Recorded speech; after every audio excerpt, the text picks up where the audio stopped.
Hey everyone, welcome back for another deep dive. You ready to get into it today? Oh, absolutely. I'm excited for this one. Today we're looking at Suzume, this animated film about disasters and responsibility, and we've got this awesome video essay breaking down all the symbolism and themes and stuff. I'm intrigued already. Right. So get this. Suzume takes real Japanese mythology and actual landmarks, and it weaves them into this fictional world where humans might actually be the cause of natural disasters, not just, nature doing its thing. Whoa, that's a pretty bold statement. It really- Flipping the whole disaster movie trope on its head. It's not just about surviving the earthquake anymore. It's about asking, well, who left the door open for that to happen? Exactly. So for anyone who hasn't seen the film, Suzume is the third in director Makoto Shinkai's disaster trilogy. Yeah. You might know the other two, Your Name and Weathering with You. Hmm. This time, we follow Suzume. She's a 16-year-old girl who crosses paths with Suta. Suda, this mysterious guy with a very unique job. Yeah, not your typical 9 to 5. He's a closer, and no, we're not talking about closing deals here.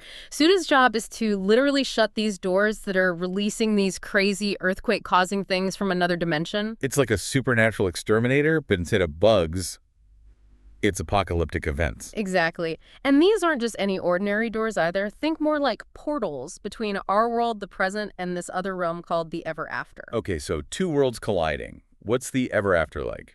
Imagine a place frozen in time, untouched by change, like the universe's memory attic, full of forgotten stuff, and apparently a giant earthquake worm. A giant what now? You heard me, a giant worm. And here's the kicker. Only certain people can even see this ever after. Suda, of course. And as we find out later, Suzume got a glimpse of it when she was a kid. This is already blowing my mind. And the essay really dives into this idea that the doors represent the consequences of messing with nature.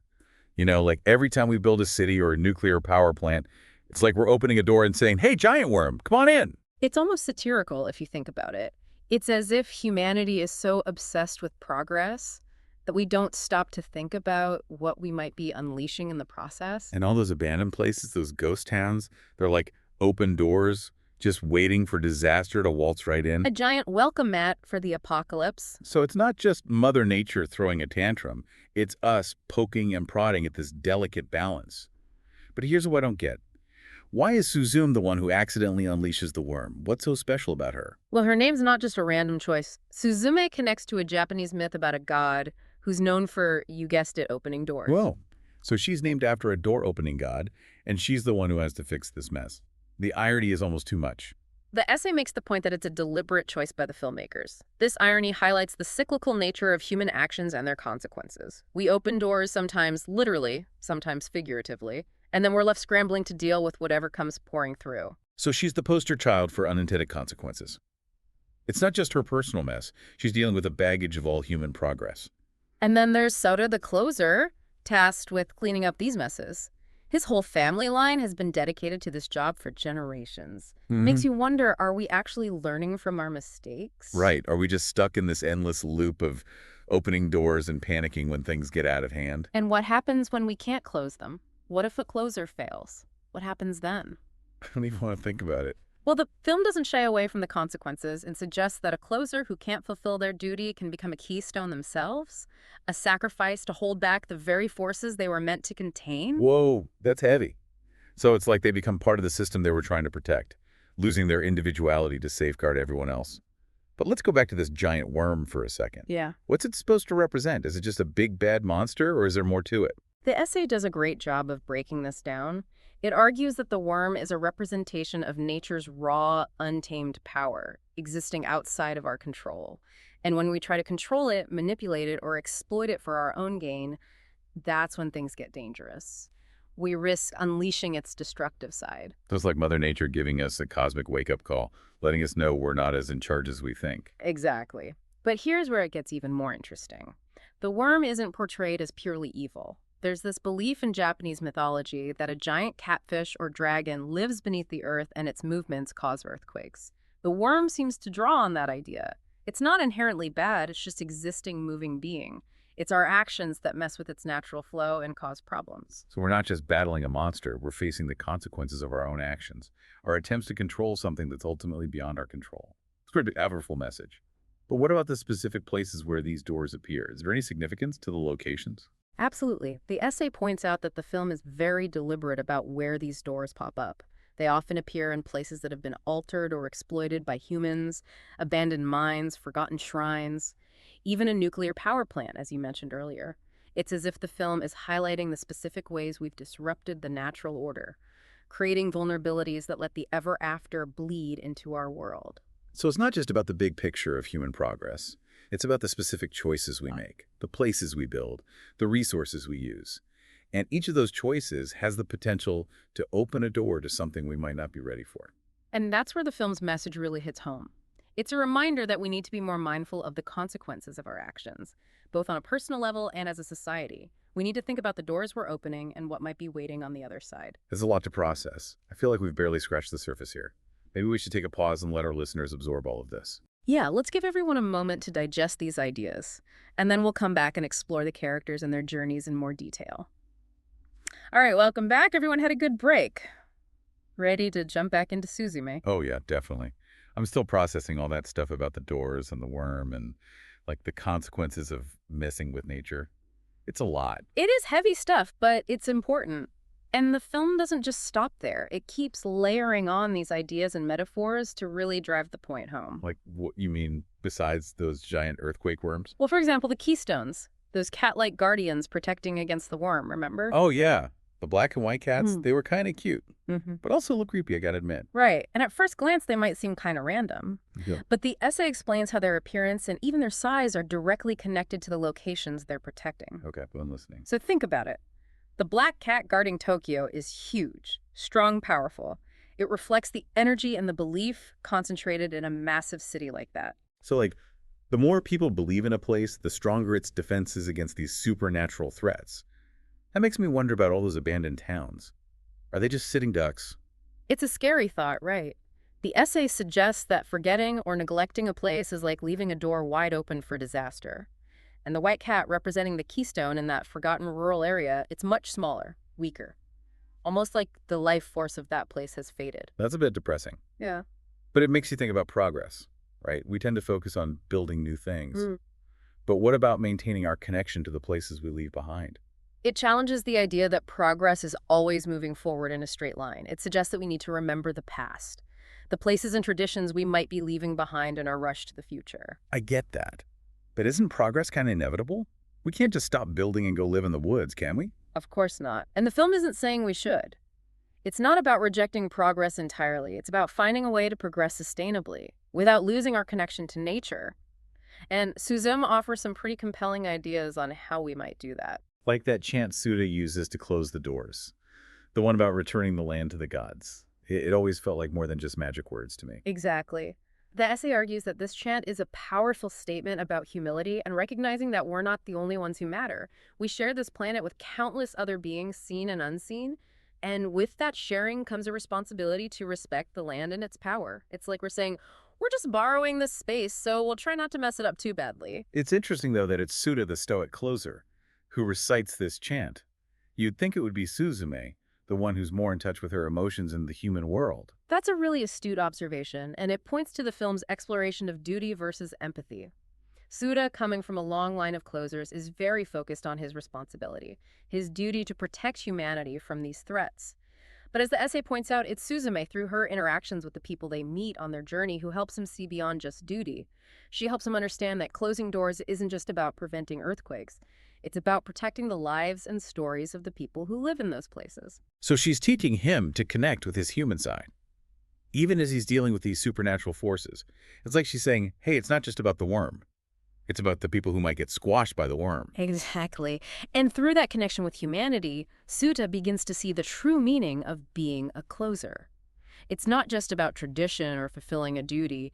It's about protecting something precious and fragile, the human experience. And let's not forget, this isn't just some abstract concept. The film shows us the real-world consequences of these disasters. Remember how the essay mentions the subtle references to the 3/11 earthquake and tsunami in Japan? Oh, absolutely. And even more directly, the film brings in the Fukushima nuclear disaster as a major plot point, which really underlines this idea of doors we open but can't always close. It's a stark reminder of the dangers of uncontrolled technology and the lasting impact of human mistakes. It's like the film is saying, sometimes we create problems we can't easily solve, and the consequences can be devastating. But it's not all doom and gloom, right? The essay also talks about this theme of healing, which seems central to Suzume's journey. Yes, and that healing aspect adds another layer to the film's message. It's not just about stopping disasters. It's also about restoring balance, repairing the broken connections between humans and nature. Okay, so how does that play out in the film? Any specific scenes that come to mind? Well, one that really stands out is when Suzume and Suda visit that abandoned amusement park. You know, the one with the creepy Ferris wheel. Oh, yeah. That was both eerie and beautiful. Mhm. I remember thinking it was a weird place to fight a giant worm, but thinking about it now, it totally fits with this whole healing thing. The amusement park represents a place where human joy and laughter used to be, but now it's deserted, a shadow of its former self, like an open wound on the landscape, a reminder of a lost connection. But as Suzume and Suda work to close the door there, something amazing happens. The park comes back to life, Yeah. right? Even if it's just for a moment, the Ferris wheel starts turning, the lights flicker on. It's like the place is remembering happier times, healing itself through the act of closing that door. Exactly. The essay points out that this scene and others like it throughout the film suggest that closing the doors isn't just about stopping bad things from happening. It's also about mending broken connections, restoring a sense of balance and harmony to places that have been forgotten or neglected. So it's about acknowledging the past, honoring the memories of those places, and recognizing the impact we've had on them. It's a really powerful way to show the idea of healing, both for the characters and for us watching. Absolutely. It's a beautiful visual metaphor. And speaking of healing, it makes you think about Sonoda's journey. He's carrying a lot of weight, both literally and figuratively. Does he find any peace or resolution in all of this? That's a great question, and one that leads us perfectly into the next part of our deep dive. We've explored the doors, the worm, the concept of healing, but now it's time to turn our attention to the characters themselves, their motivations, their struggles, and how their destinies are intertwined. So buckle up, everyone, because things are about to get personal. We'll be back in a flash to unpack the human side of this disaster-filled adventure. Okay, deep divers, we're back, ready to dive into the emotional heart of Suzume. We've covered those mysterious doors, that giant worm, even healing landscapes. Yeah. But now, it's time to talk about the characters themselves. What makes them tick? You know? And this is where everything we've talked about comes together. The mythology, the symbolism, the characters' journeys, it all culminates in this incredibly powerful ending. You're being super vague here, right? Yeah. No spoilers for our listeners. Lips are sealed. Mm-hmm. But let's just say the ending of Suzume puts Suzume at a crossroads. She has to face this huge decision, not just as someone who can close doors, but as a human being connected to something much bigger than herself. So it's the life-changing choice, not just picking what to eat for dinner kind of thing. Exactly. We're talking about the fate of, well, everything. And remember those keystones, the guardians protecting us from that giant worm? Yeah, those cat things. Right. Well, one of them goes missing, and Suzume realizes she's the only one who can replace it. But it comes at a massive personal cost. Wait, so she has to become a keystone. That's like the ultimate sacrifice, right? Mm-hmm. Giving up her life, her freedom, everything to protect the world from this destructive force. That's the dilemma she faces. And the essay highlights this as the peak of Suzume's journey. It's about understanding that everything is connected. Her actions have consequences that affect not just her, but the entire world. So it's not just about closing those doors. It's about understanding the weight of that responsibility, the sacrifices involved, and the huge impact we have on everything around us. Yeah. But what about Suda? He's been through so much too. Does he get a happy ending? Soda's journey is fascinating because it's so intertwined with Suzume's. Remember how we talked about her helping him connect with his humanity? Yeah, she was like, hey, it's not just about the worm. It's about the people too. Exactly. And that connection becomes crucial in the final part of the film. It's through their shared experiences, their struggles, their growing bond, that they both discover what it truly means to play their roles in this grand cosmic story. So it's not just about individual journeys. It's about how those journeys come together, influence each other, and ultimately shape the fate of the world. That's a powerful message, especially in a world that often feels so divided and disconnected. And the film's ending, without giving anything away, really emphasizes this idea of connection. It suggests that true healing, both personally and globally, requires more than just actions. It needs emotional and spiritual connection, recognizing that we're all part of something much bigger than ourselves. It's like the film is saying, hey, we're all in this together, so maybe we should try to be kind to each other and to the planet. It's a message we could all benefit from hearing, I think. Definitely. So to all our listeners out there, we hope this deep dive into Suzume has given you some things to ponder, maybe even a little bit of hope. It's a film that reminds us that even when things seem bleak, even when it feels like the world is falling apart, There's still beauty to be found, connections to be made, and a future worth fighting for. And hey, if you ever stumble upon a mysterious door, maybe just leave it closed, okay? Until next time, keep exploring, keep questioning. And remember, the world is full of amazing things, both terrifying and beautiful. Thanks for joining us for another deep dive. See you next time.